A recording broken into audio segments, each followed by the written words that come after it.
Good Wednesday morning. Massive gains in futures today. 30 minutes until the start of trading. I'm Matt Miller. And I'm Katie Greifeld. Bloomberg Open Interest starts right now.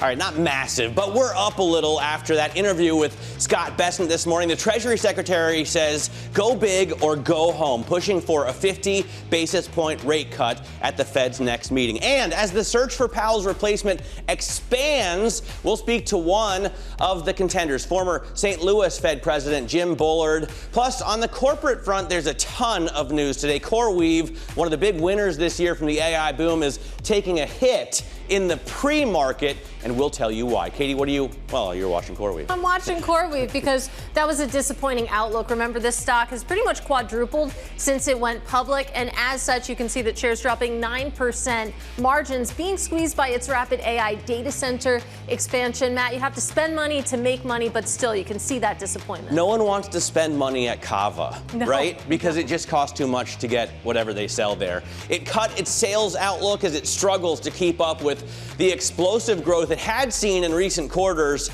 and diners spend less eating out. You can see the shares are down another 24% in the pre-market. And they already took such a big hit, Katie. I know, really looking forward to digging into that story and what's going on in the restaurant industry broadly. But let's get back to our top story. Treasury Secretary Scott Bessent says that interest rates should be decisively lower as data shows softening in the labor market with inflation under control. He joined Bloomberg TV earlier today.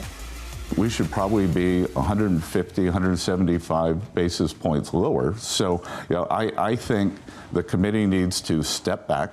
I think probably one of the most politicized governors just went off the board. Let's bring in Anne-Marie Horder, Bloomberg's chief political correspondent and co-host of Surveillance. And he's talking about Adriana Kugler there, who went off the board. They've filled that seat temporarily with Stephen Myron, but he told you he's really expanding the search for her replacement and for the Fed chair. Yeah, what's interesting and different than what the Treasury Secretary said this morning, what he's been saying, and the administration has almost been lefting out as an open question mark going forward, is whether or not Steve Myron, who's now the director of the National Economic Council, or head of the CEA, one of the top economists the president has around him, he's moving from CA to the Fed as long as he gets confirmed. And people were thinking, is this temporary or potentially is this a tryout period for Steve Myron? It looks like, according to the Treasury Secretary, there's no plans for him to stay at the Fed. So not only are they looking... straight up told you. Yes. So it's not he's only... out. Well, things can change, though. We are living in the Trump administration. So things can change. But at the moment, it looks like they have about 10, 11 names, the Treasury Secretary said, in terms of who they're looking for a chair. I thought that was surprising. That's a big number. It is a big net they're casting. There's private sector names now that have been brought out as well. I think the quickest way to get on that list is to call for a 50 basis point cut as soon as September in terms of what they want to see out of these individuals. But to be fair, it is credible, this list, because individuals like Philip Jefferson are on the list. This is someone that was promoted to the Fed and promoted on the Fed, even giving a higher title under the Biden administration. So it is not just names that are coming from the Republican Party in economic circles. It is a whole host of people. The Treasury Secretary is running the search. He's going to be the one to then, with his team, have conversations with these individuals. They'll probably come down to 2 or 3 names, and they'll put those people in front of the president. Yeah, absolutely. And CNBC reporting this morning that Rick Reeder from BlackRock, friend of this program, potentially on that very called for 50 basis point cut. He did on this program, too, after Jobs Day. But let's also talk about NVIDIA. There was a lot to cover with the Treasury Secretary, including that arrangement for NVIDIA to give 15% of its revenue on Chinese chip sales to the U.S. government. What did Scott Bessent have to say about that? He's calling this unique when the Wall Street Journal editorial board did say the other day, this is basically the U.S. government putting their hands in the pockets of the private sector. It is not just tariff walls going up, but it is actually telling companies, if you want to export, when it comes to this specific instance, it's high advanced chips, the H20s and the MI308 from AMD to China, you're going to have to pay us a 15% basically profit. Some of those shares you're going to have to share with us. And what I thought was interesting is the Treasury Secretary actually insinuated that maybe more companies are going to be doing this as well. They said this looks like it's going to be a tool in a toolbox that they might use in the future. Take a listen. We would not sell any of the advanced chips. So the H20s, I don't know whether you'd say they're 4, 5, 6 levels down the chip stack. What we do not want here, Anne-Marie, is for Huawei to have a digital Belt and Road. Right. So we do not want the standard to become Chinese across the world or even in China. Jensen Huang will listen to that and say, this is exactly what I've been saying. And this has been his argument to the administration. We want to make sure we have a foothold there. And at some point, China is either going to have their own at our level, or they're going to, the Treasury Secretary used the word piggyback. I use the word maybe China IP, some theft there. They will be very advanced when it comes to AI and this technology. So they're basically saying, we should have them buy our chips, because the whole question right now facing the national security community, individuals who are China hawks in this administration, is are they willing to sell export licenses in lieu of national security? And what they're saying is this isn't the highest level chip, so it's fine. What is interesting about this, what they call unique structure, is that they're telling companies to do so, you have to give us 15% back. I'm really curious who else they try to do this with. Yeah, we'll definitely be watching, and I recommend that people watch your interview. Again, Anne-Marie Horton there interviewing the Treasury Secretary this morning with John Farrow on Bloomberg Surveillance. You can check it out in full on Bloomberg.com. The next hour, we're going to speak with former St. Louis Fed President Jim Bullard here on Open Interest and get his take on not only the search for the next Fed chief, but also the export tax that the president is putting on NVIDIA. On the earnings front, CoreWeave shares are plunging after the cloud computing giant provided a wider than expected loss in the second quarter. The company spending aggressively to meet the AI demand that it sees. Bloomberg Tech co-host Ed Ludlow spoke with the company's CEO earlier this morning. We continue to see massive demand for training, right? Like that hasn't abated in any way. But what you're seeing is a continual cranking up of the demand for inference. We haven't lost demand for training new models, but we have been incredibly pressed across the industry for compute for additional inference capacity. Bloomberg Tech co-host Ed Ludlow conducted that interview, and he joins us now. Ed, as I said to Matt at the start of the show, you have to spend money to make money. They're really rapidly building out their AI data center capacity here, but it seems like the costs are just a bit too big for investors to swallow this quarter. Yeah, they're not palatable in the context that this is a stock that went absolutely ballistic in the 2 weeks running up to earnings, right? They are what is known as supply constrained. They have a fleet essentially of 32 data centers, principally in the United States, where they cannot cater to all the demand that's coming in, hence the backlog. What he's hinting at, though, is really interesting, that we are seeing a shift in activity. More than 50% of the workloads they're running are inference, in other words, running models as opposed to training them. And what they've been able to do is unlock something that we've been worried about for a little while, which is they have loads of what were previously believed to be obsolete chips. You know, H100 is now old by 2025 standards because they have Blackwell. And the trend that Michael explained to me is that they're able actually to shift new customers on new deals to older chips for that inference side. But it's like a high bar quarter. I know the stock's down almost 10% in the pre-market, but just pull up a chart and look at it over the last month or last 3 months. Yeah, it's obviously done incredibly well year to date, up 272%. Ed, I want to ask, I've been on vacation the last couple of days, so I was sitting on my back on a lake in New Hampshire, and I saw the perplexity headlines cross the terminal. How serious is this bid for Google's Chrome business? It's, what, $35 billion, but the asset's not necessarily for sale. It's an unsolicited bid, and the importance of that definition is clear. Perplexity does not have $34.5 billion cash on hand. They're saying they'll finance it through investor commitments. I'm assuming from the private growth equity and venture capital names that already back them, as well as some of the strategics. You're right that it's not definitively up for sale. We are pending the outcome of a DOJ antitrust trial where a judge is currently considering remedies, having already decided in the courts that they do have a monopoly in search. The problem is that what the government is pushing for is several different avenues of remedy for Google to do as a package, not individual pieces. And Google's arguing, you can't make us do all of these things, let alone divest the Chrome asset. What most people don't understand is that many browsers, Microsoft's Edge browser, for example, is built on the underlying source code of Chrome. It's called Chromium, and that's what Perplexity is bidding for as well.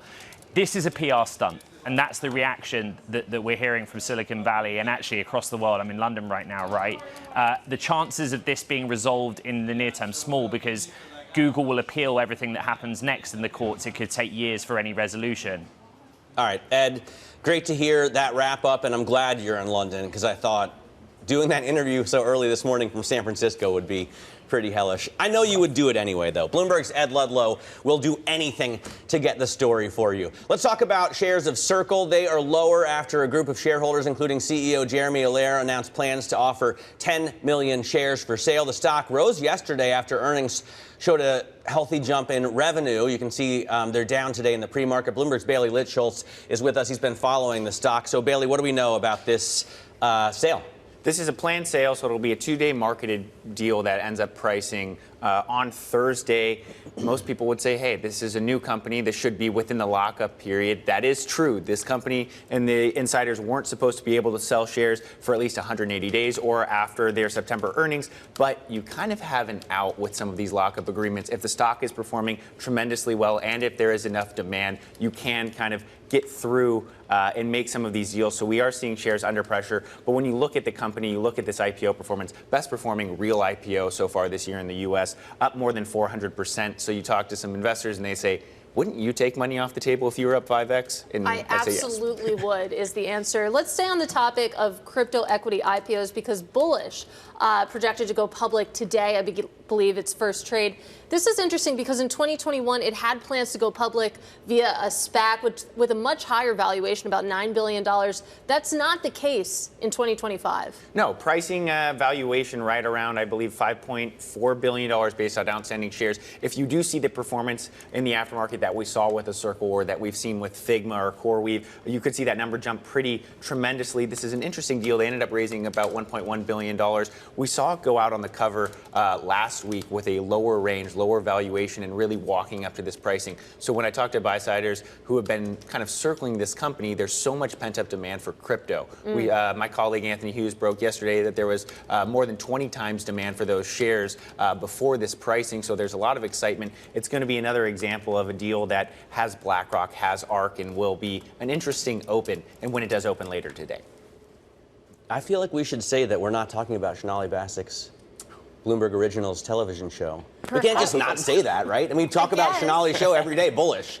And this is a completely different thing. This is a crypto Unrelated. exchange. This is the parent company of CoinDesk. All right.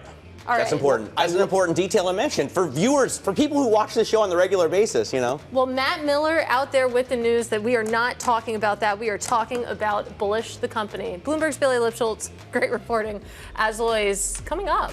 Yeah, division within dining. Brinker delivering an upbeat outlook while Cava slashes estimates. We're breaking down the results and explaining to you where you can eat at Brinker when we come back. This is Bloomberg.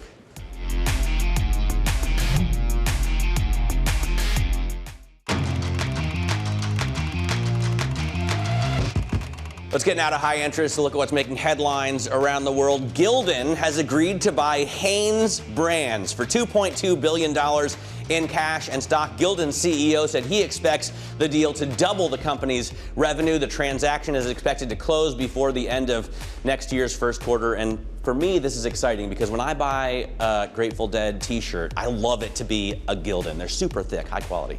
Amazon is expanding its same-day grocery delivery service to more than 1,000 cities and towns across the U.S. with plans to continue to ramp up coverage through the end of the year. The news is weighing on shares of Instacart as well as Walmart and Kroger. You can see all down in the pre-market, Instacart taking a 7% hit. Shares of Cava, speaking of taking a hit, falling again today in the pre-market after the company trimmed its annual sales outlook. The fast casual Mediterranean chain saw a sharp deceleration in the second quarter as diners spend less money on restaurant meals. And this is, for me, interesting, Katie, because I know how popular it was in the zeitgeist, Yeah. but I've still never seen a Cava restaurant in the wild. Yeah, there's not many near us, I think. We're more sweet green folks, you and I. But let's unpack the quarter that was for Cava. Joining us now is Bloomberg's managing editor for Global Business Americas, Shelly Banjo. And it wasn't just hot in terms of popularity. It was also hot in the stock market. In 2024, this was a company that moved higher by 162%. What went so wrong to the point where shares are down 22% pre-market today? I think investors are just coming back to reality. I mean, this company is still doing well. It's still growing, which is a lot more than a lot of these other restaurant chains can say at this moment. However, there was such amazing growth and such amazing numbers. And the CEO is saying, you know what, our traffic is slowing. What has gotten us even to where we're at right now is price increases at the moment. Oof. I teased this story to our viewers, telling them we would talk about Brinkers. Never heard of it, right? But the restaurant they run, everyone's heard of, right? Chili's, I think made famous by The Office. And Really? I can't believe, I feel like they always went to a I Chili's. feel God in this Chili's. I can't believe, but I'm looking at the BI research, Michael Halen writing for Bloomberg Intelligence saying that their multi-year same-store sales trends are accelerating. And they're boosting EPS forecasts. So people that aren't going to Cava or spending as much at Sweetgreen, they're heading to Chili's. Chili's is a very big turnaround story for the year, and it's super interesting because a lot of their peers have gone out of business. They've gone bankrupt, and so not only has the market thinned out a lot, but they actually seem to be doing some things right, which is offering deals, offering things at bigger price points, and giving you something that you can't get at a Sweetgreen, which is, a warm, sit-down meal. It's the fun, it's the the flair. collegial off. It's the flair, right? 17 pieces. You must wear 17 pieces of flair, Katie Greifeld. You did say that this was a turnaround story. We did hear from the CEO specifically. This is a direct quote. Chili's is officially back, baby back. And you mentioned, too, that a lot of its peers have perhaps gone out of business. I think of TGI Fridays. Hang on, is that a call out to baby back ribs? Yes, it is. Yes. Yeah, okay. Yes, I let the quote do the heavy lifting for me. But it feels like the distinction here is Chili's, you go and you sit down. It's an experience, whereas Cava, Sweetgreen, you're in and out. It's like a salad factory. Yeah, and I think some people do want that. I mean, there needs to be a place that people can go, but the issue is also around pricing right now. People are really noticing how high the prices are going to get. And if you're looking at a Sweetgreen salad or a Cava bowl for $20, and then you look at a baby back rib for $20, which one are you going to pick? Yeah. It's an easy answer from me, baby. By the way, I didn't know if you'd get the reference to baby back ribs. Because do you get the flair reference? I don't get the flair Okay. reference. I have seen many a commercial with the little song. But not Office Space. No. With, what's her name from Friends? Jennifer Aniston. But I did get The Office, so I feel like I'm, I'm yeah, batting. you're 2 for 3, baby. Not bad, not bad. Shelly Banjo, great to speak with you. That is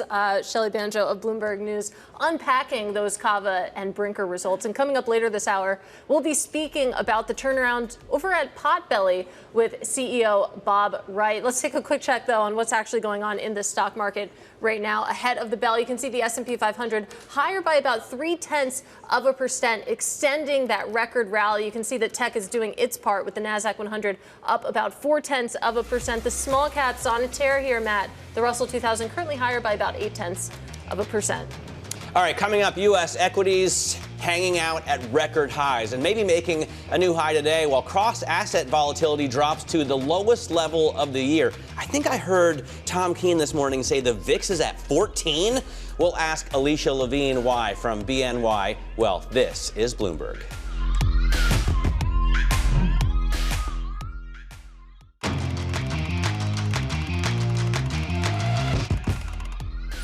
Wall Street's so-called fear gauge is at a low point thanks to record highs for stocks and bets on interest rate cuts. The VIX now at the lowest since December, Christmas Eve to be exact. Volatility, meanwhile, in the Treasuries market is also down, with a measure of expected fluctuation in yields at the lowest point since January 2022. Let's discuss with BNY Wealth Head of Investment Strategy and Equities, Alicia Levine. It's great to see you in person. Great to see you guys. So this big sigh of relief that's happening across markets, in equities, in foreign exchange, and in treasuries, for example, do you think that fits with the actual backdrop that we're navigating through when it comes to trade policy, when it comes to economic uncertainty? So the economic uncertainty is there, but I'd say this, the uncertainty and the fear of what all these changes in policy and regimes mean was really priced in back in April. And what you're seeing now is the unwind of all those fear trades as the certainty becomes clearer and essentially the markets can navigate through it. And I think that while there are still a lot of unknowns, obviously, we still don't know if there's any future inflation or any growth impact from the tariffs. I think ultimately the market's moved on from that question, clearly moved on. You know, the market is essentially pricing in 100% certainty of a rate cut in September. I doubt the Fed, unless there's something major in the data that show up between now and then. We do have Jackson Hole. I mean, I think it's in the market. So you have the Fed cutting again into slower growth than last year, but an okay environment that typically is very bullish for Alicia, risk assets. So I was on Newfound Lake in New Hampshire the last few days. Bought a roast beef sandwich for $11, a pair of Reese's peanut butter pumpkins for $2. Wow. I mean, we got an inflation number yesterday. 3.1% is not nothing on the core, right? Correct. I mean, I actually thought this number was not the nothing burger that the market took it to be, particularly on the services side. The Fed used to talk about the super core, so core services, ex housing, that was hot. Yeah. The heat came from the services sector, not the goods sector, which we saw in the previous month, which is what we're seeing actually as the tariffs have been implemented, that core goods had gone from deflation to actually some inflation. So that story makes sense. Yesterday's print didn't make sense, to be honest. And so the Fed's not worried about super core anymore. Well, Alicia, hold that thought. We're coming up against a hard break. We're going to continue this discussion at the opening bell. Up next, this is Bloomberg.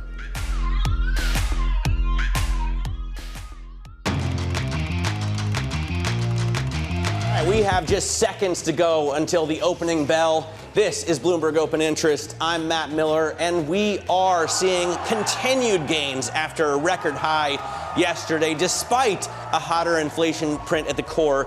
We have S&P futures up 1/3%, NASDAQ futures up about 0.5%, Russell futures doing even better as Scott Bessent on Bloomberg TV calls for a 50 basis point rate cut, and a lot of people on the street are agreeing with him. You see and hear the opening bell. Tom Farley ringing the opening bell. He runs this company Bullish, which is not Shanali's TV show, but apparently it's a crypto thing. They own CoinDesk. Really cool for him to be back there at the NYSE. He was the president of the New York Stock Exchange, so a round trip for Tom. And then you've got, that looks like the Trump, it is the Trump kids. The Trump kids there ringing the bell for World Liberty Financial, which is part of their effort to raise cash through crypto. Not hard to do when your dad's the president. So there are a couple of Trump Juniors. Stocks to watch today. CoreWeave shares are down following a disappointing outlook in the AI space. Margins are being squeezed by its rapid data center expansion.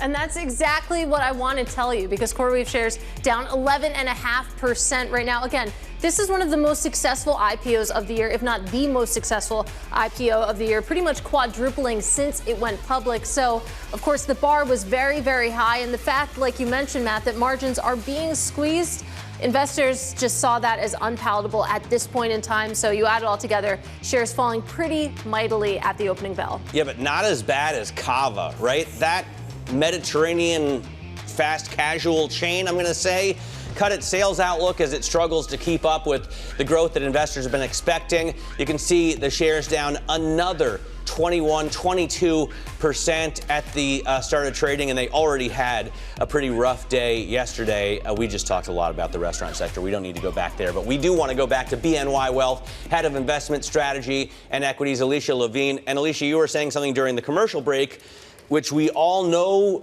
I guess, in our hearts, but forget every day when we look at this market. It's not so much about the numbers they're delivering compared to, like, the whole story, but rather compared to the expectation that's been priced in. Right. So, I mean, that's the really interesting thing, and that's why the markets have been very tricky to navigate, because when you think about where sentiment is on inflation, everybody's expecting higher inflation. That's been priced in. Those are the expectations. So if you get a data print that is essentially in line, there's asymmetric risk to the upside in risk assets because the expectation was for CPI to miss to the upside and to be much hotter. And so it's really what's priced in, and this is why we continue to think that the markets will continue to march higher, because pretty much every room we're in, there's doom and gloom about where these policies are taking the U.S. economy. So far, the data are much better than expected, and so therefore the market will move higher. And earnings are moving higher. Like in the end, the S&P is not the real economy. Something really important to keep in mind. We say it to our clients all the time. I think this year has really shown that. Earnings are growing now. Earnings came in 2.5 times better than expected June 30th for the second quarter. That raises estimates for the rest of the year. That's moving the market higher. The multiple's staying at 22 times forward. Right. It's the earnings estimates that are moving higher. I hear what you're saying, but you look at the specifics of this earnings season. It's not that corporate America is immune from these tariffs. There was some great examples in Peter Bukvar's note this morning talking about Elf Beauty, talking about their costs, Caterpillar, Colgate, Palmolive, Kimberly-Clark, Apple, the list goes on and on. So companies, it seems like they're content to sort of let it eat into their margins at this point. But do you see a scenario where these companies start to try to pass on these costs to these exhausted consumers? So I think that's the risk out there. Part of the reason we're in a higher multiple world is that the margins on the S&P have marched higher over the last 30 years and really turbocharged in the last few years because of the top 10 stocks and the massive margin growth you've seen in the tech stocks. So the question is here, it's $370 billion of tariff revenue, and who's paying for it? So it's not the exporter, so it's either the importer, the company, or it's a pass-through to the consumer. I think that's where the risk really lies here, and that is the issue for the market. Who's paying for the tariffs? Because you're either hurting margins for corporates or you're passing them through to the consumer, which will be a very, very quick impact on growth, which is the argument for why the Fed should be cutting, because the impact to growth is probably higher than the impact on inflation. By the way, I was listening to Damian Sassower this morning talk about the dollar versus EM currencies, and the outlook isn't great. We've seen the dollar obviously lose already 10% from a pretty high peak, though. Does that continue to weaken? Because that's problematic if you get these tariffs and a weaker dollar. So our teams think that there's some room here for the dollar to weaken, but the velocity of the sell-off in the dollar is likely behind us. I mean, that first quarter was the dramatic, anti-trade that everybody was in, right? So it was dollar weaker, U.S. down, rest of world outperforming. The performance of the rest of the world is intimately linked to the performance of the U.S. dollar. Weaker dollar means rest of world outperforms. I don't need to know anything else. That's the one variable you need to know. So as we look forward, if you think there's some weakness in the dollar ahead, the outperformance of rest of world likely continues for this year. But unless you think that the dollar is really going to collapse here, I think the velocity of the move is behind us. So our teams throughout the bank really think we're looking at a few percentage points, but nothing like not another 10 or 11% going forward. Well, when it comes to that relationship, the performance of the dollar and how the rest of the world is performing, I'm taking a look at the Bloomberg Dollar Index right now. We saw that collapse at the start of the year, as you described, but we've really been in a range for the past couple weeks, maybe the past few months. Does that mean that the U.S. can catch up here? Is it about the direction of travel or the outright level? So that's a great question. As you know, markets trade on the second derivative, the rate of change. The rate of change is now less than what it was, right? Less than what it was. We think for the end of the year, rest of world will have an outperformance. However, if you go back to April 8th to today, the U.S. has outperformed the rest of the world by about 800 basis points. So the U.S. has outperformed since that cataclysmic day, April 8th, where the tariffs hit. The U.S. market was down about 19.5% before the open, and the U.S. has outperformed ever since. We think that actually continues through the rest of the year. From here, even though by year end, you'll still have the rest of the world outperforming the U.S. simply because the U.S. dollar will be down about 11 to 13% for the year.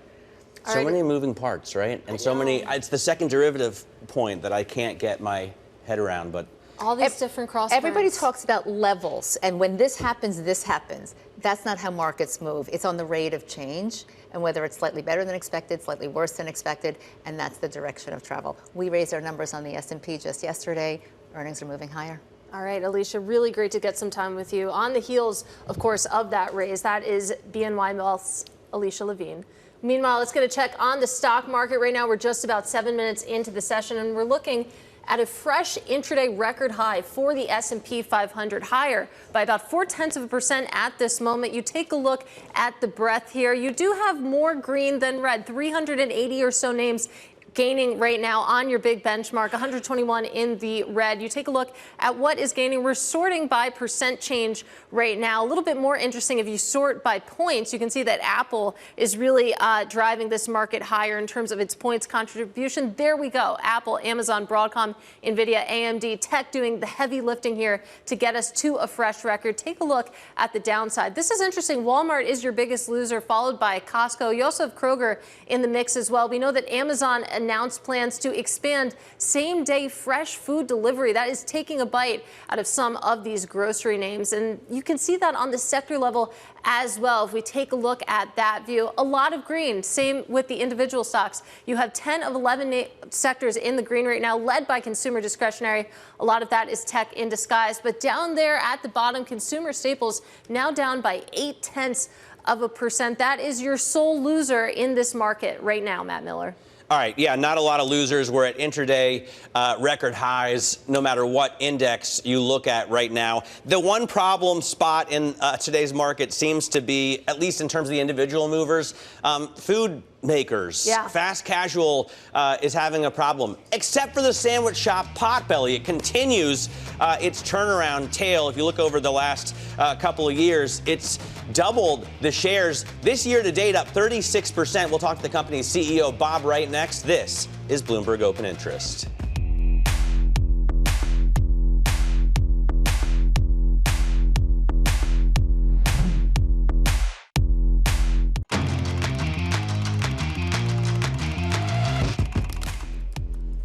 Welcome back to Open Interest. It's time now for our top calls. Some of the analyst action in focus this morning. And first up, Jefferies downgrading On Holding to underperform with a street low of $40, highlighting the stock's rich valuation and slowing sales growth. Next up, Deutsche Bank upgrading Palo Alto to a buy, expecting a strong set of quarterly results and calling investor concerns, quote, overblown. And finally, we have JPMorgan upgrading Capri Holdings to overweight, saying that tariff mitigation efforts and limited markdowns should help propel the company's earnings. The stock is up 6%, Matt. All right, so a big jump there at Capri. I want to get back, though, to the food sector. The turnaround continues for fast casual chain Potbelly. The stock far outpacing the Russell Index year to date. The company off of a second quarter, the company coming off, I should say, of a second quarter that saw same-store sales growth and accelerated expansion. And actually, if you look at the past 5 years, the shares have tripled. Let's talk to the CEO about how he did that. Bob Wright joins us right now from Potbelly. Bob, pretty amazing growth, especially on a day when we're talking about consumers pulling back. How have you driven these kind of gains in your shares?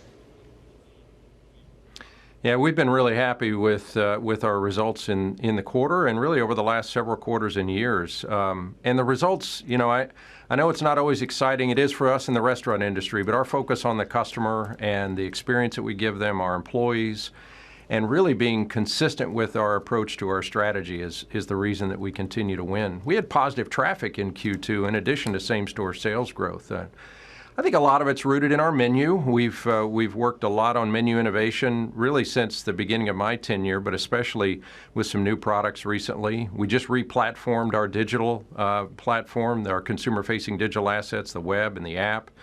And we've continued to lean into our digital advertising. We're not on broadcast television, so our digital game is really important to us. And I'm so proud of our teams in the field and franchisees. They just, you know, they try really hard to deliver for the customer every day. Well, let's talk about your input costs, because we saw this with Cava a little bit, that it's just things are expensive now. And you've seen a lot of your competitors try to raise prices, try to pull that lever. How are you navigating those different cross currents when it comes to, okay, how much can consumers actually take on and how much of your margin can you afford to give up? You know, if you go back to when I got here, we had really damaged the value proposition of the brand as a whole. In fact, we rebuilt the menu back in 2021 to correct for that. And so we've been very careful about pricing against that core menu. In fact, I talk about our 3 layers of value and how protective we are of those here at Potbelly. Intrinsic value, which is just the menu itself, what we sell, what we implement, and how we elevate quality there. Our everyday value with Pick Your Pair and some of our everyday items like our $7.99 skinny combo. And then we do a lot of promotional value work through our digital app and our web and our Perks loyalty program. So we're very protective. When we price, we only price to cover inflation. And we're stingy with that. In fact, last year in the fourth quarter, we pulled a planned price increase, and we've already shared with the analysts and with our investors that we're actually reducing the price increase that would have originally been planned for fourth quarter this year. There's a lot of work that goes into maintaining and managing those commodity costs, but our job, I think, is to be very, very careful not to hurt that value equation for the customer. Bob, I've only been in your store on 52nd Street, but it's like a cool place to hang out, and you can eat there if you want. The restaurants that have had trouble, like Sweet Green or Cava, it's more like just a conveyor belt of salads. How do you, and the ones that have done well, like Chili's, are obviously, dine-in meeting places. How do you strike the right balance there? That's a great question. We get asked that a lot. You know, our digital business makes up 41% of our total business, at least it did last quarter. But that means that the in-shop experience is really important. You know, we're a 48-year-old brand that started in an antique shop in Chicago. So even though the location you've been in New York's got that sort of older antique shop feel, we got a cool vibe, we call it. We're very particular about the music and about the smells and the energy inside the shop, because people do want to sometimes come in and order their food to dine in. A lot of people order digitally, pick it up off the shelf, and still sit down and dine inside the shop. And we want that balance of experience to be there no matter how the customer wants to use the brand. We're finding that as we build new locations, that vibe, that decor package, the real special nature and uniqueness of each of our shops is really important, especially as we're entering new markets. And I think we get a lot of praise from our customers for keeping that special nature of the overall shop experience and building a moat around it, if you will. That's a competitive advantage that we're not going to let go of, and we're certainly not going to give up, especially as we're expanding. Well, let's talk a little bit about that expansion. I'm taking a look at the transcript of your earnings calls. I see that you have 364 signed deals in the pipeline on top of units that you have open right now, Bob. Is that a comfortable number? How much bigger do you want this chain to grow in terms of your footprint? Yeah, I'm excited. When we set out with our current 5-pillar strategy 5 years ago, we thought the brand could be a 2,000 unit brand in the lower 48. We rooted that in an assessment of all the markets and the market holding capacity. So to end last quarter with 816 open and committed shops means we're 40% of the way there with those that we have open and that we've sold through our franchising efforts. It was also our best quarter ever for adding franchise commitments to our roster of potential openings. We opened 8 shops last quarter, and we committed to at least 8 more this quarter. And I'm particularly excited about not only we opened 8 shops, they were in 7 different states.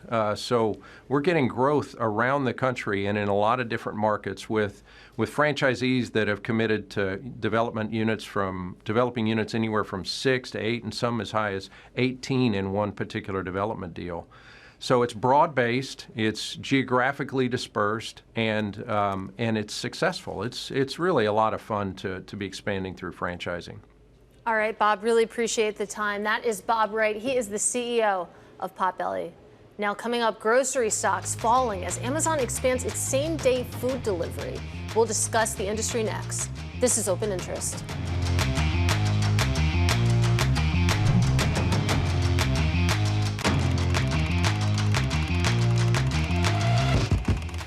This is Bloomberg Open Interest. Quick check on the all-time record highs that we're seeing in stocks. I'm talking intraday here, but we're there on the S&P 500, 6478. We're there on the NASDAQ 100, 23,954.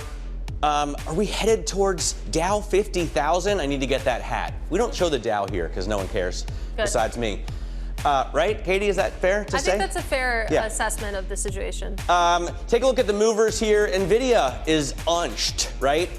If it starts to rise, that'll just fuel more gains. If it drops, that'll hold us back. AMD up 5.5%.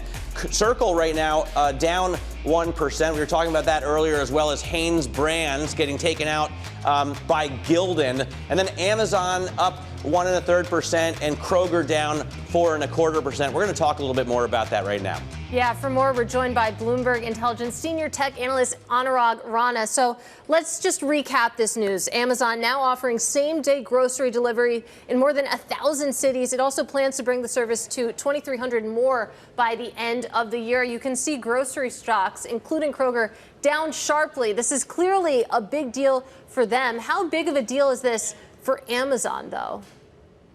Yeah, I just got off the phone with our grocery analyst, Jen Bartashis, and she told me that what they're doing right now is trying to gain more market share by undercutting prices. So for Walmart, the minimum is $35. I believe it's the same for Kroger. So it looks like what they're trying to do is use their existing logistics network and adding more capacity to it and then on top of that offering customers a lower price point. So looks like more of a market share gain ploy at this point, and as you said, it seems like the market is responding to it.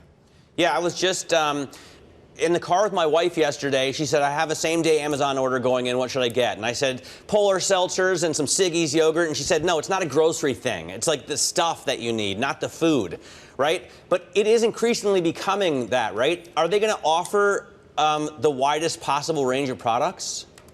So, Matt, one of the things that has happened during the pandemic was Amazon extremely invested to a point that they, changed their entire logistics network. And now when that's complete, or that you could say that's mature, you can add more and more products on top of it because you obviously have the same trucks. You can add more bags to it, etc. So I think at this point for Amazon on the retail side, the logistics network is one of the most important factors, or the ability to get your products sooner. I think grocery adds up to that, and I think with changing consumer habits, I think they will gain more market share because of it. So same-day grocery delivery, it's free for Amazon Prime subscribers on orders over $25 in most cities. For non-members, the service carries a $13 fee, regardless of order size. Are there non-members? Is anyone not a member of Prime? Well, that's exactly what I want to ask Anurag. Does this just tighten the grip, the dominance that Amazon Prime has? I think so, because at the end of the day, it's very much like a Costco model, because that's where a lot of the profit comes from, is because of the Amazon Prime members. And I think, you get hooked into it. And again, we have seen this again and again. Amazon is no longer the lowest cost price product for all the things that are out there, but people go there because they are extremely in a habit of getting things faster. So logistics network is extremely important for them, and I think this also solidifies their ability to gain more market share. All right, Anurag, great to get you via satellite. We need to get you back here in the New York office. Anurag Rana there covers tech for us from Chicago at Bloomberg Intelligence. Coming up in the next hour, Gabriela Santos of JPMorgan talks about the VIX at a 2025 low as we head to ever rising new highs. Axon's president discusses police technology moving beyond the taser success. And then Jim Bullard joins the show to talk about his potential as the Fed chair. I don't know if he's going to say much about that, but tell us also what he thinks the Fed should do here and give us his take on the U.S. economy. This is Open Interest.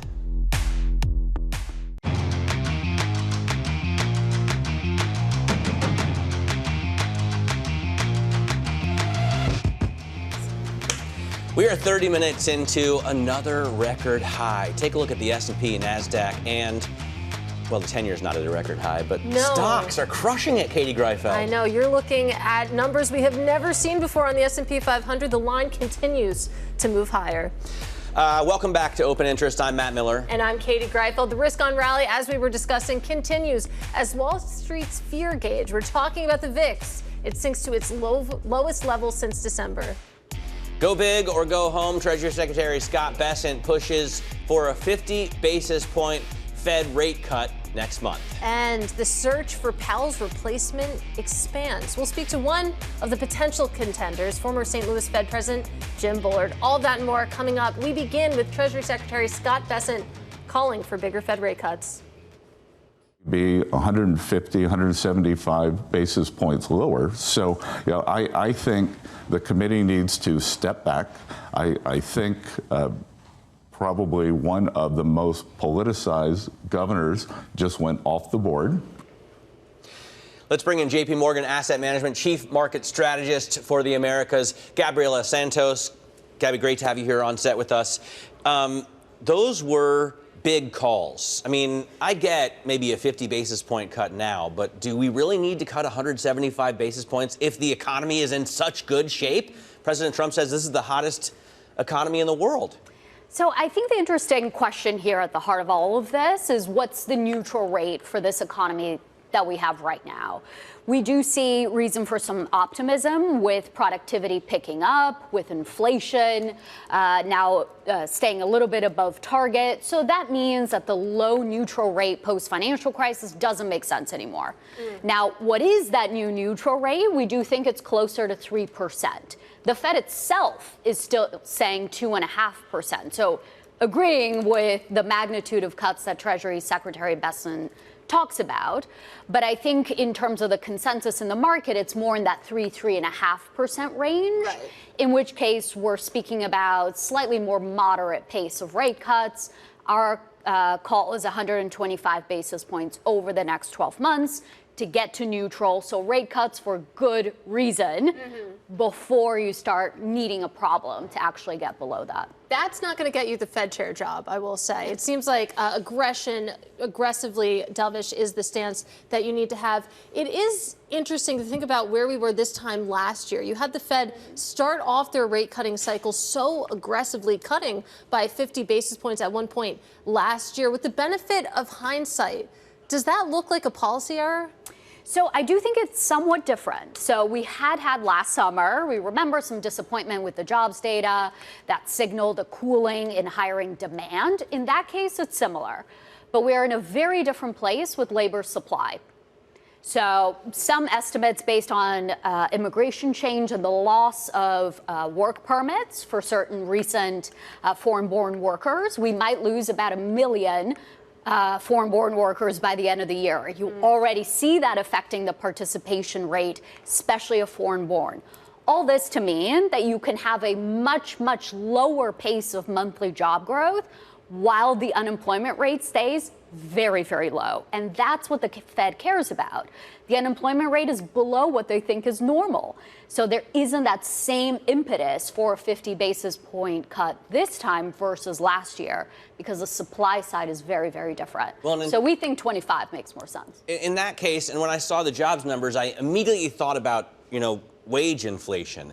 If there are fewer people from which to hire, right, that pool is smaller, you're going to have to pay more to get the best ones. And we already see goods inflation, service inflation picking up, especially as, I watch cars all the time. And they imported a ton as they knew tariffs were coming. Now, those cars are almost all off the dealer lots, and the new ones are going to have higher prices. So I know we keep waiting month after month after month for it to hit, but is tariff inflation going to finally hit, especially, will it be especially bad coupled with that smaller labor pool? And I think just on the tariff point, I do think actually if you look beneath the hood where you should see it, you are seeing it, core goods. And now including used autos in the month of July. This really started back in June. So if you think about a year ago, core goods was in deflation territory. That's where it's been actually for many decades. Now you have about a 3-month annualized pace of core goods ex auto of 3.7%. So you are seeing a tariff pass through. It is gradual, but it is set to pick up from here. Now, in terms of the actual more problematic type of inflation for the Fed, for the markets, is if you really start seeing demand-driven, wage-driven, more broad-based inflationary pressure, and that we don't think is in the cards quite yet. We still see wage growth 3.9%, so no impact of lower immigration quite yet. And demand is still a lot weaker than it was during the pandemic, when there was that wage-induced, demand-induced type of inflation. So I think for equity markets, you do want to see some more core goods inflation picking up. You actually need that. That's a sign businesses are able to preserve their margins somewhat. But you do not want to see broad-based inflation, and that's not what we think we'll see. Well, it's interesting to hear you say that, it's not going to be demand driven, because if it were, you could at least cast that in a healthy light when it comes to the U.S. economy and the state of the consumer. But with that in mind, if that's the way this plays out, that, maybe you start to see more price pressures really materialize towards the end of the year in a more broad-based manner, how do you invest around that now? How should you prepare your portfolio for that reality? So I do think on the fixed income side, it's still a story about yield curve steepness. You've already, if you look at the 2-year, priced in rates getting closer to that neutral of about 3%. That's already there, but maybe you have a move lower in your cash-like rates, 1 year and below, as the Fed resumes rate cuts. But the long end, we do not expect to move much below where it is already. And if anything, it has upside risk. And that's because you still have all of these question marks around inflation and uncertainty about it, plus, of course, all the debt issuance we're doing. So curve steepening still makes sense, as well as dollar weakness in this context. And then lastly, in the equity market, I think you still want to focus on large cap businesses, the ones that are able to pass those costs on, preserve their margins, versus mid, small cap, which have been rallying yesterday and today. We don't think that quite makes sense. And you also want to focus on businesses that are not too cyclical, that don't need an economy that's reaccelerating or on fire to work. So still a bit of caution on consumer names. A cyclical that's kind of in the sweet spot that doesn't fit, and that would be financials, which we like. It's good enough for financials. Financials, one of your main picks? Yes. So I do think if you look at that value side, financials is the one that stands out. The economy's good enough, right? No crisis with the consumer. So banks can continue to bring their accumulated excess reserves down.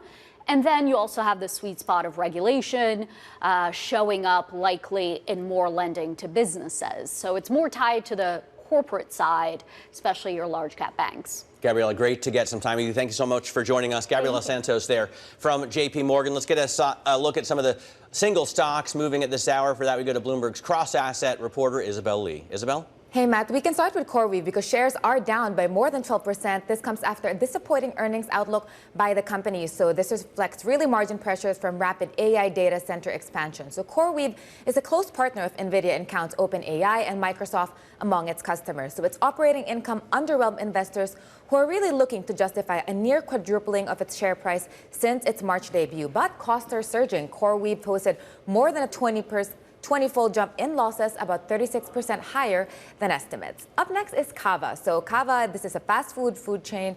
It trimmed its annual sales outlook after a sharp deceleration in the second quarter. So this comes as diners really just spent less time on restaurant meals and less money. This is another sign of the fragile state of U.S. consumers. The stock has slumped around 25% this year. So Cava now says that sales at established locations will expand 6% this year. This is slightly lower than the forecast of 8%. And let's end on a good note. We have Brinker. The stock is up by nearly 3%. Now it's pared back some of those gains, but still in the green. The ticker of this is fun. It's EAT, E-A-T, and this is the owner of Chili's. So they beat expectations. They're expecting the momentum to carry through the next fiscal year and issued an outlook that surpassed predictions. So the past year has really been a big comeback for Chili's because they have a lot of strong popular items that has since gone viral, like the mozzarella stick. So we see a lot in TikTok and Instagram showing their dramatic pullout. Back to you, Matt. All right, Isabel Lee, thank you so much. That is our cross-asset reporter, Isabel Lee. And coming up, Blue Apron nixes its subscription model. We'll speak to the company's general manager next. This is Open Interest.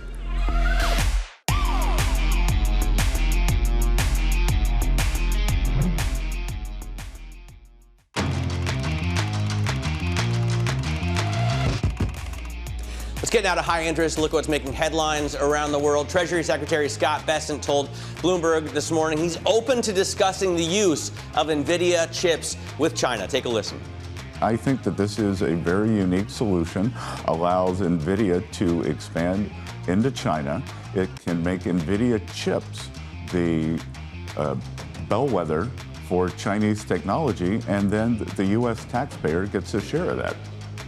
President Trump said he'll speak with European leaders soon as he prepares for his meeting with Russian President Vladimir Putin on Friday. The sit-down comes as Trump ramps up diplomatic efforts to end the war in Ukraine. And Amazon is expanding its same-day delivery grocery service to more than 1,000 cities and towns across the U.S. with plans to continue to ramp up coverage through the end of the year. The news really weighing on shares of Instacart, as you can see, getting more than decimated, also hurting Walmart and Kroger. Katie? Well, that's Instacart's whole business model. I don't think I'm exaggerating. So really interesting industry news there. Let's keep it with food and talk about Blue Apron. It's a pioneer of the meal subscription model. It's shifting away from that strategy to offer more budget-friendly options. Joining us now to discuss, I'm pleased to say we have Whitney Pedgen. She is Senior Vice President and General Manager over at Blue Apron. Great to see you in person. You as well. Thank you for having me. So let's talk about the why here, because Blue Apron is known for this weekly subscription model. What inspired this change? Yeah, you're right. Blue Apron launched in 2012 and really set the playbook for meal kits. And a big part of that was a weekly box that you would get every single week with meals inside to cook. What we've learned over the last few years is that people aren't really meal plans, and they don't necessarily want to eat the exact same way every single week. And they were looking for a lot more flexibility in those meals. They were also looking for a lot more convenience in the cooking process that itself. So we're excited to relaunch and introduce more flexibility and more convenience. I'm glad you're keeping the cooking part, because that's part of the fun for me, not just eating it, right, but making it. You enjoyed the journey. But I wonder, in light of the news that we've been talking about not just today, but all year on Cava and Sweetgreen, prices continue to rise. Is that the case for Blue Apron as well? It's not. We are making some changes to our pricing, but it's to do the opposite. It's to provide more flexibility in pricing and also more ways to save.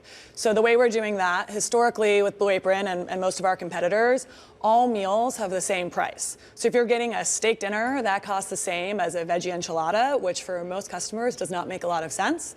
So one of the changes we're making with this launch is we're introducing SKU-based pricing, which means that we price meals relative to the cost of the meal. So you'll pay a little bit more for steak, a little bit less for that veggie enchilada. But overall, we've made sure that when we look at all of our existing customers, they're going to be paying the same or less whenever we look at what they used to spend on the meals.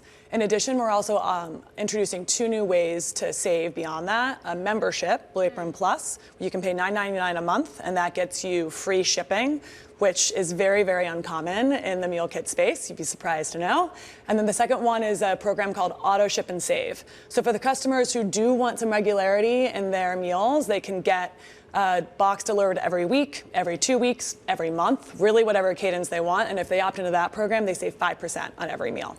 Whitney's also curious to hear your perspective on some of the breaking news that we did get today from Amazon planning to expand its same-day fresh food delivery service. As Matt mentioned just a few minutes ago, you've really seen that take a chunk out of some of those grocery names out there.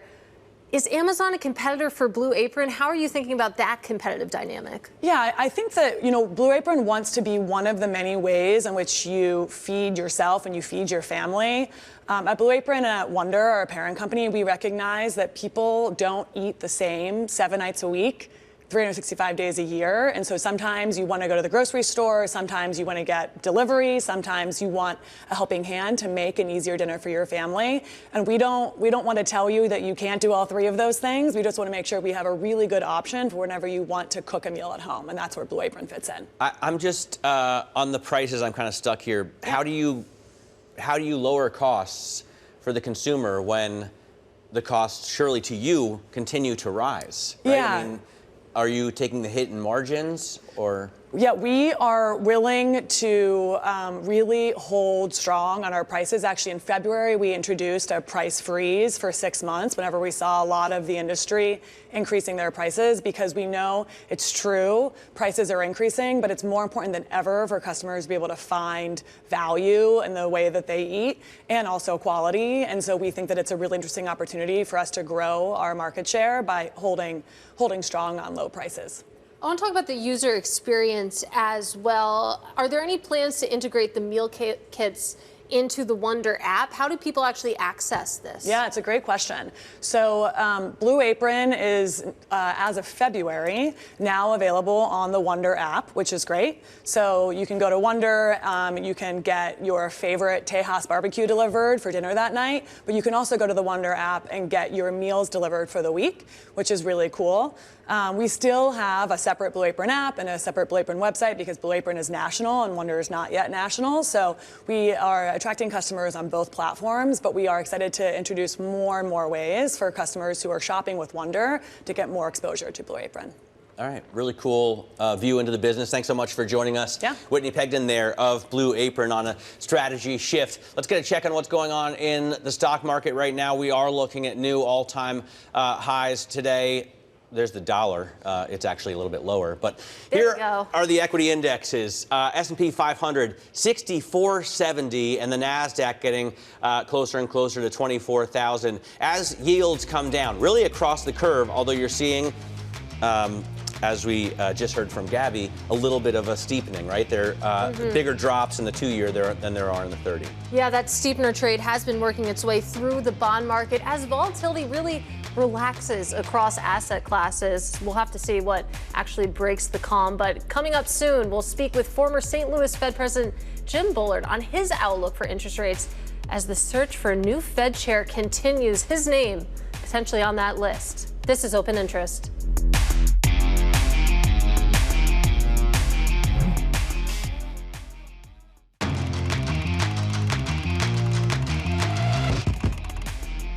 U.S. Treasury Secretary Scott Bessent joined Bloomberg Surveillance for a wide-ranging interview this morning. Here's what he had to say about the president's strategy.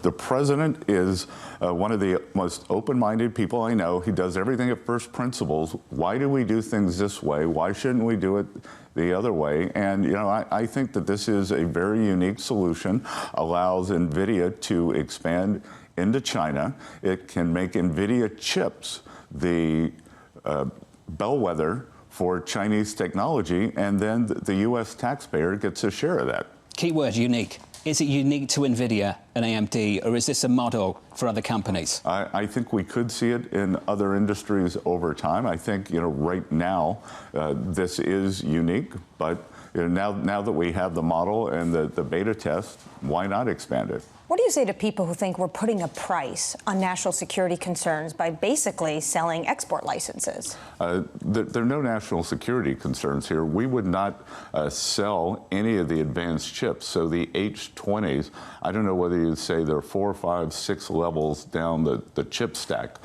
What we do not want here, Anne-Marie, is for Huawei to have a digital Belt and Road.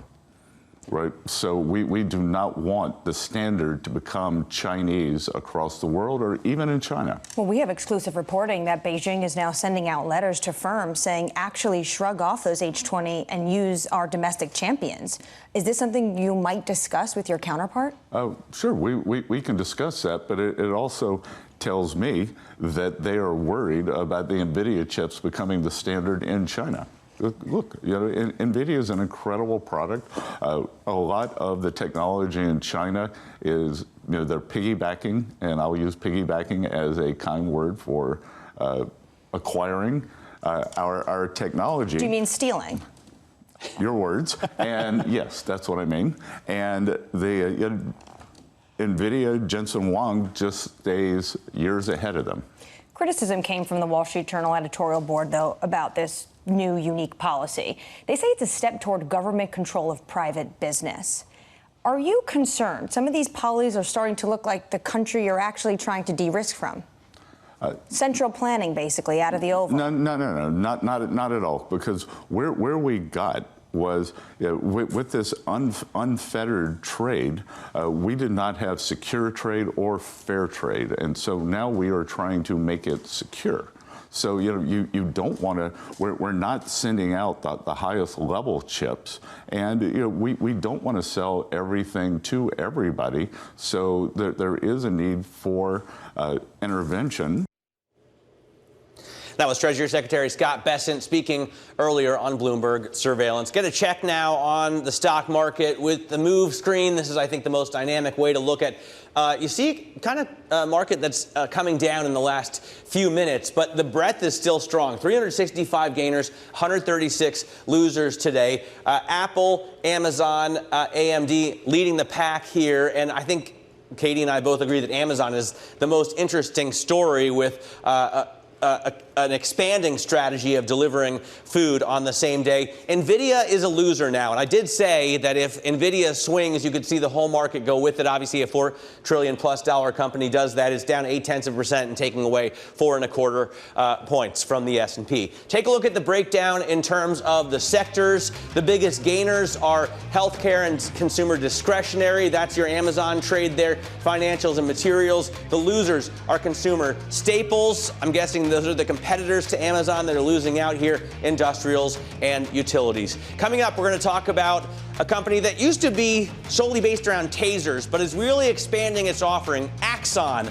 and the stock continues to soar. We'll speak to the president, Josh Isner.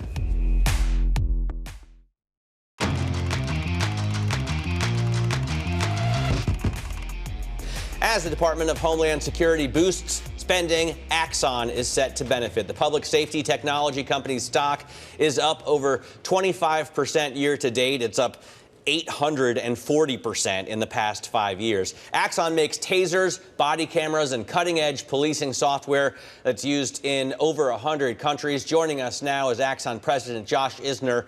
And Josh, I guess I should have mentioned AI, really, when talking about your stock, because you guys are taking advantage of it, and that's part of the reason your stock continues to gain. Tell us about it. Sure thing, and thanks for having me on. We're very excited about what AI means to public safety. We really believe that the idea that we can help police officers be out on the street more often and less so behind a computer doing administrative work will benefit everybody. And so our AI products are designed to automate mundane administrative tasks that police officers participate in daily, and in an effort to let them do what they do best and get them back on the street helping their communities. So AI, a big boost for your business. How much of a boost might be the $156 billion in appropriations to the Department of Homeland Security? What might that mean for your business?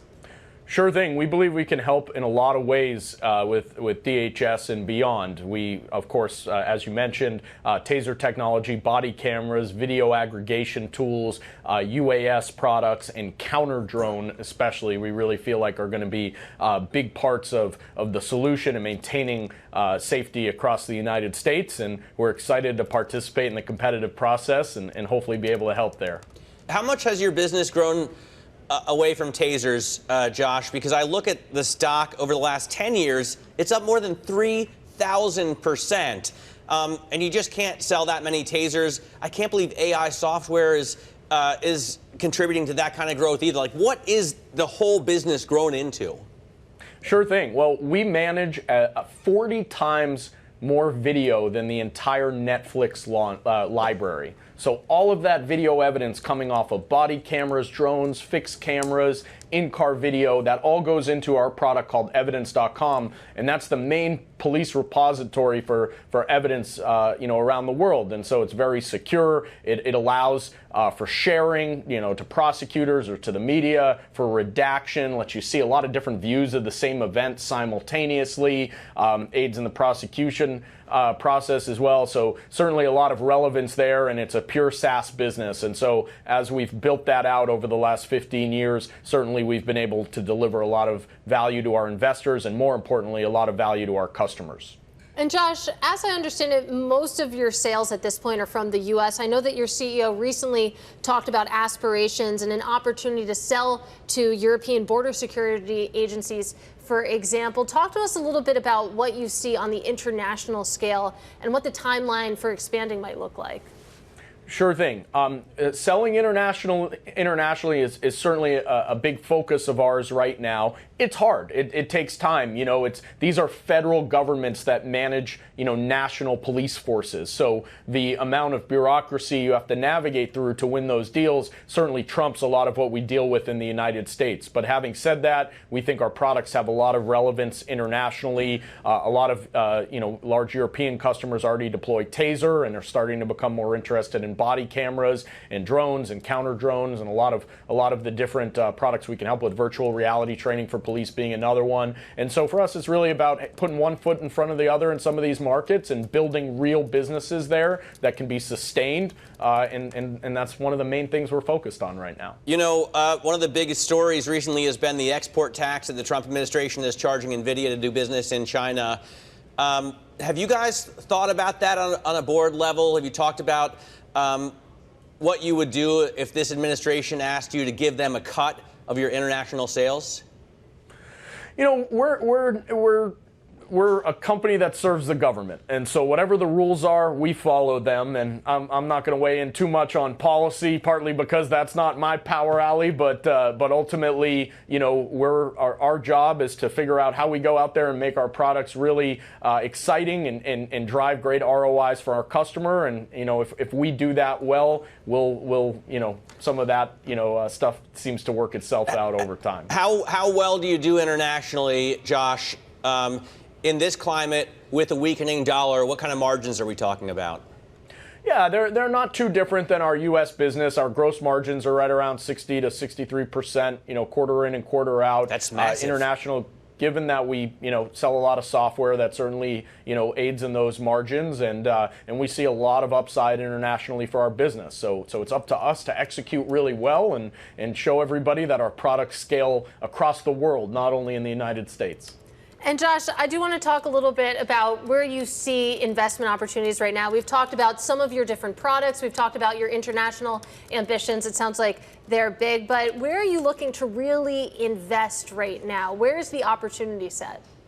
Sure. The space we're most excited about is in terms of a growing opportunity is enterprise. And there, I mean all of the opportunities outside of public safety. So think retail workers and logistics workers wearing body cams. A big event last year in Q4 was that we sold the biggest deal in company history, and it was not to a public safety customer. It was to an enterprise customer, a large global logistics chain that we haven't announced publicly yet. And so we're very excited about the work we can do there to limit theft and limit shrinkage and limit the amount of abuse that's taking place on retail workers. And I think you'll start to see that become more and more prevalent in the United States over the next couple of years. I just drove through, what is it, Commonwealth of Massachusetts? Some of the best cops that I've worked with in the nation. I got to ride around with some of them on Harleys during 4th of July a couple of times. I would like to see that. What makes that state a great place for you to do your business, to headquarter your business, Josh? Sure. So our headquarters is actually out in Arizona, but we have a growing presence and a big office now in Boston. I'm a Boston guy. You don't have to convince me Massachusetts is the best state in the United States. I love the state of Massachusetts and the city of Boston. There's a certain grit and resilience that exists here, and there's a lot of talent coming from these great institutions, some of which you might be able to see behind me here out the window. And so there's a lot of talent here that can help with technology in our aspirations to be a great technology, SaaS, and AI company. And we're really proud to be part of the Massachusetts economy. All right, Josh, great to get some time with you. That is Josh Isner joining us from Axon. Let's get a check on these markets right now. Just over an hour into the session, you can see we're still higher on the S&P 500. That's probably good for an intraday record high, but those gains lessening a little bit. The S&P 500 up 0.2%. The NASDAQ 100 looking like it could give up its gains. NVIDIA being down on the day certainly doesn't help. Let's get a closer look at some of the single stocks moving this hour with the Bloomberg cross-asset reporter Isabel Lee. Hey, Katie, I'm looking at Capri. Shares are up almost 8%, and this comes after JPMorgan raised the stock to overweight. They said that the fewer markdowns and tariff mitigation measures are set to boost earnings. So the price target is now set at $30. This implies a roughly 53% increase from the last close. So Capri has 4 buys, 9 holds, and 1 sell rating. Up next, we're looking at Hanes Brands. The stock is up some 7%. Gildan Activewear agreed to buy Hanes brand, which is an underwear maker, and aims to double its annual sales to about $2.2 billion in cash and in stock. So we have some M&A here. We've been seeing that a lot in this market. Gildan is offering Hanes brand holders roughly $6 a share. This represents a premium of around 24% from the closing price on that date. So this marks Gildan's largest deal ever and values Hanes brands at around $4.4 billion. And lastly, we're looking at KinderCare. So this is the opposite story because you see shares here really down by as much as 20%. The stock is tumbling after the childhood education company posted disappointing results. So it cited a softer than expected enrollment and lowered its outlook for the full year. So this prompted a downgrade from Barclays, who says that the second quarter miss was, quote, the final straw. And we have other shops following like BMO, JPMorgan, and Deutsche Bank. All of them cut their price targets. Back to you guys. All right, Isabel, thanks very much. Bloomberg's Isabel Lee talking us through some of the individual movers on the day as we come off of intraday highs. Intraday highs, thank you. But we're still looking to close at a record high if we stay at these levels. Is and that you'll not? be on the close today, so you can I walk will us be through. joining Romaine Bostick on the close, and I can't tell you how much I'm wait. looking forward to it. Coming up, we're going to catch up with one of the candidates reportedly under consideration to be the next Fed chair. Former St. Louis Fed President Jim Bullard joins us. He probably won't want to talk much about whether or not he's going to get picked. We're going to try, though. But we'll ask him, and we'll talk about what he thinks the Fed should do and get his view on the U.S. economy. This is Open Interest.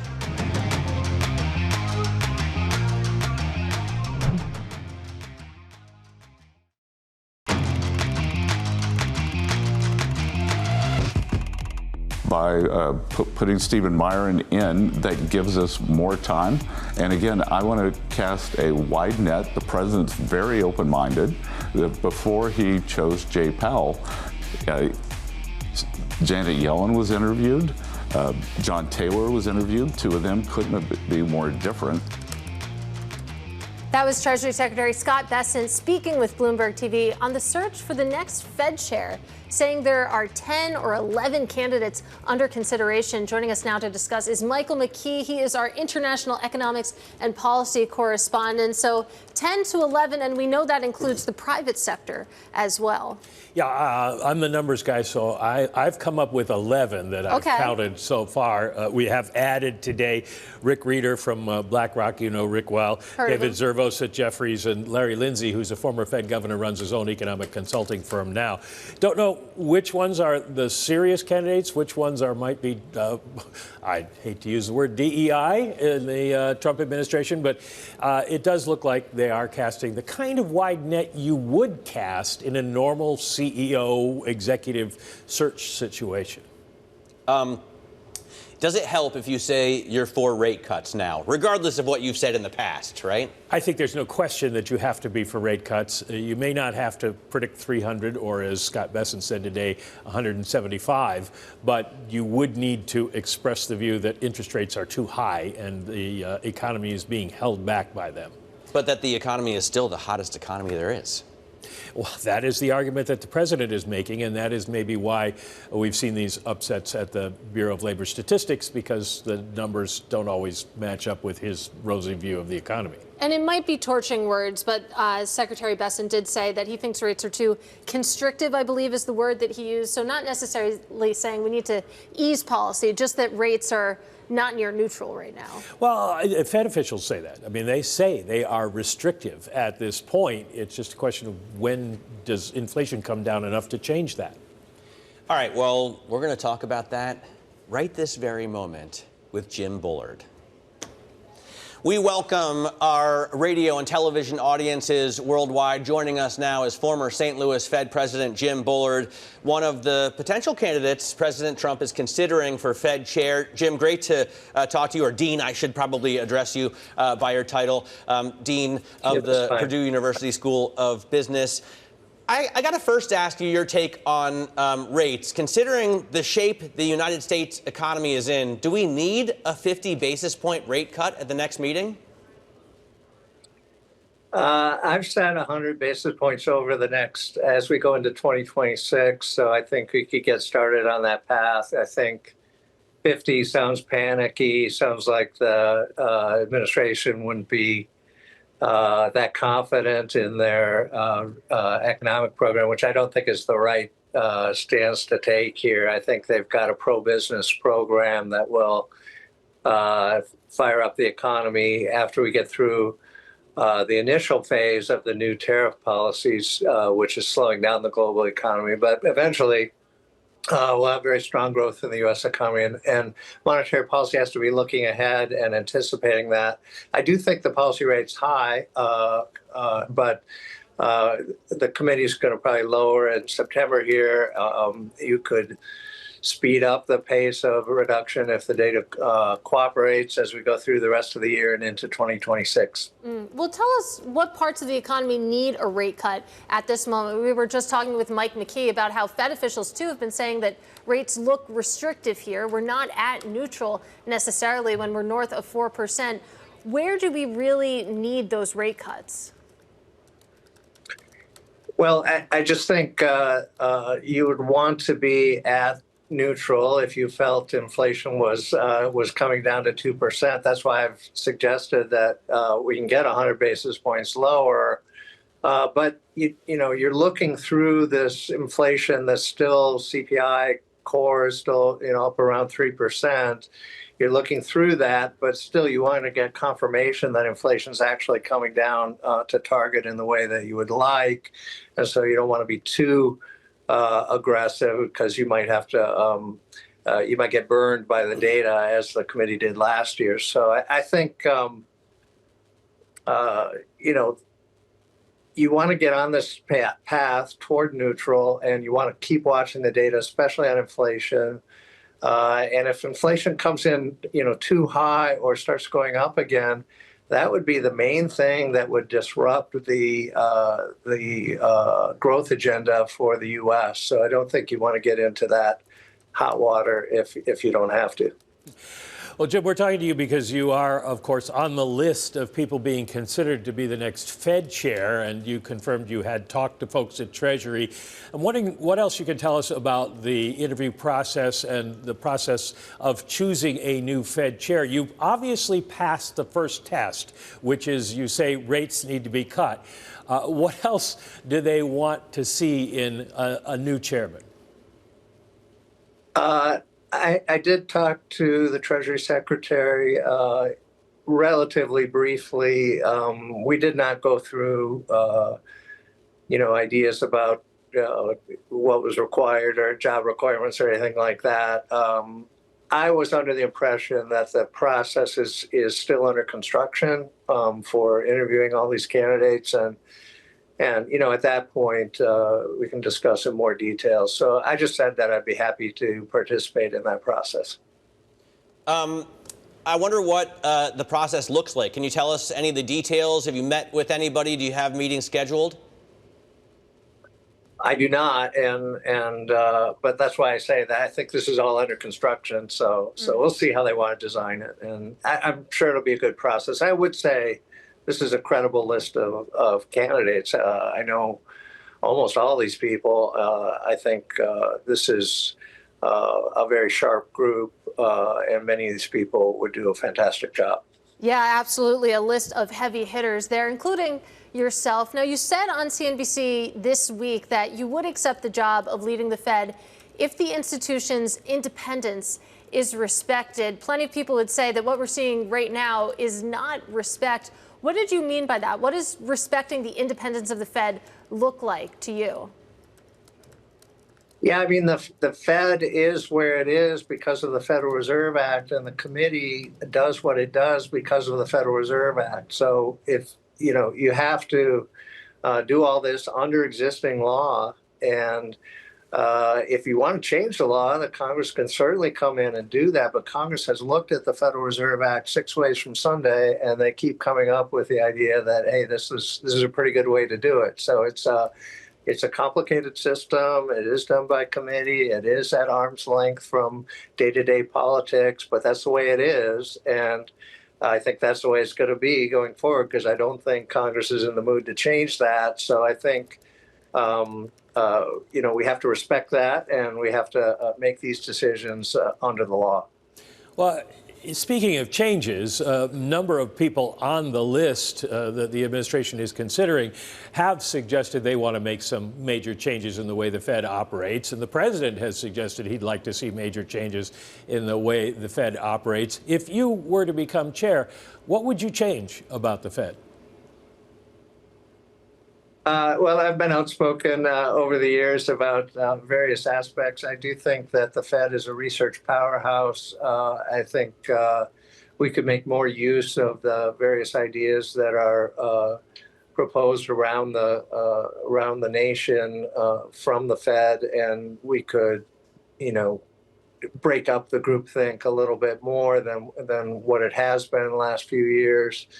I think there's a lot of emphasis on Phillips curve type thinking. I've often said that I think that the evidence for that is not very good, or if to the extent there is even evidence, it's very muted. And so that story, that Phillips curve type story, gets emphasized too much in financial markets and too much in policymakers' minds. So I try to break out of that a little bit.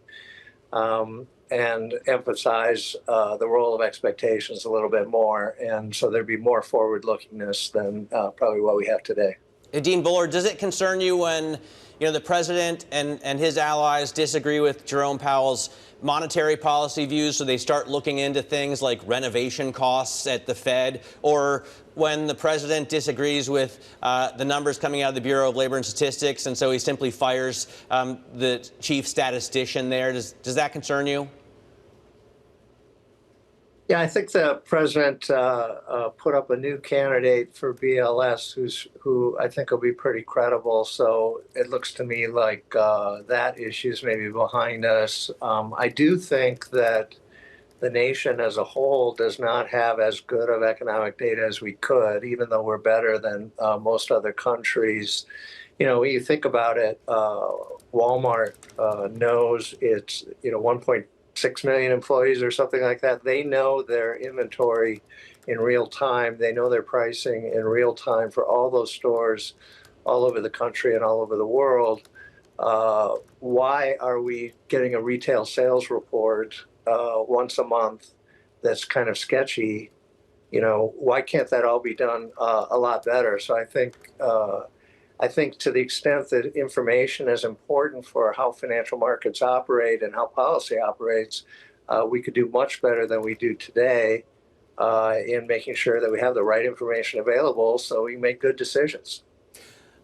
If you did end up in the chair, obviously you could be the target of the president's Truth Social account. When you look at what he has said about Jay Powell and others on the Fed, do you think the criticism has been fair? Yeah, I think the president can espouse his views, as he often does, on monetary policy, just like all the other politicians that like to talk about monetary policy on both sides of the aisle. And so I just don't see any reason why you can say that the president can't do that. A lot of presidents haven't done that, but I don't think they maybe wanted to take that on, or they didn't feel that it wasn't their style, or they didn't feel as confident in talking about the economy as President Trump does. No, he's got a lot of experience and in a very interest-sensitive industry, and so he thinks, and all the people I've ever met in real estate always want lower interest rates because that's the way the industry works. It is a little different from a public policy perspective because you've got the inflation component there that you might feed into if you go too far, too fast. And so I think the role of the Fed chair is to guide that process and make sure that we've got good outcomes for the U.S. economy.